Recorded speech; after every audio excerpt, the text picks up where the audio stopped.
Okay, we are going to do chapter 5.8, quadratic inequalities. This first part is really easy. We're going to graph y is greater than x squared plus 2x plus 1.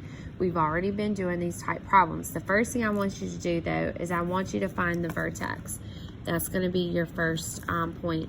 So whenever I'm looking for this, x equals negative b over 2a.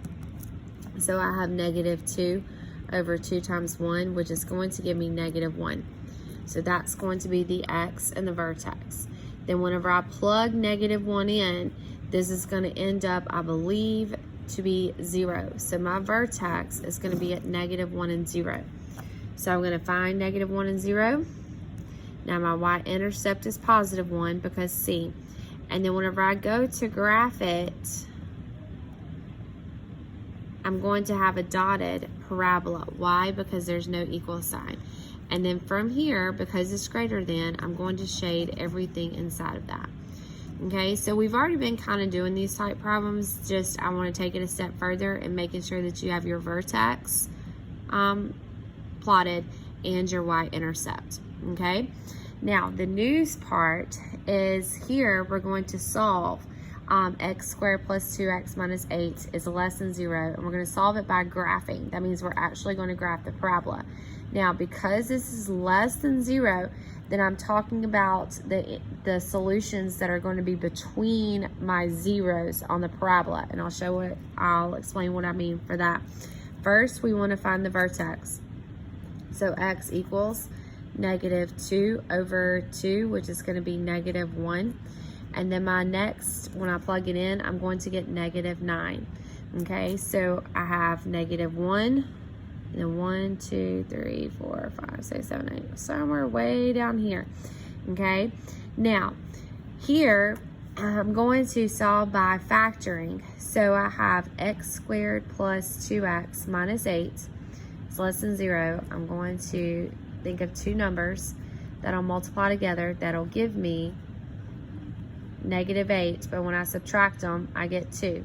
So x is going to equal to negative 4 and 2. So when I go to write my answer, I'm going to put x such that, and because it's less than, we learned this at the beginning of the year, that it's going to be between two numbers. So my values are going to be between 2 and negative 4. Here's my answer. Okay? So I'm going to find negative 4, 1, 2, 3, 4, put an open circle and find 2. And then my parabola is going to look like that. Okay, so here's my answer. There's my proof and graphing. Notice that I did open circles because it's no equal sign underneath.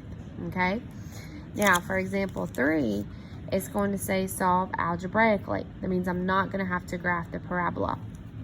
Okay, so the first thing I want to do is set it equal to 0. So I have x squared plus 5x plus 6 is less than 0.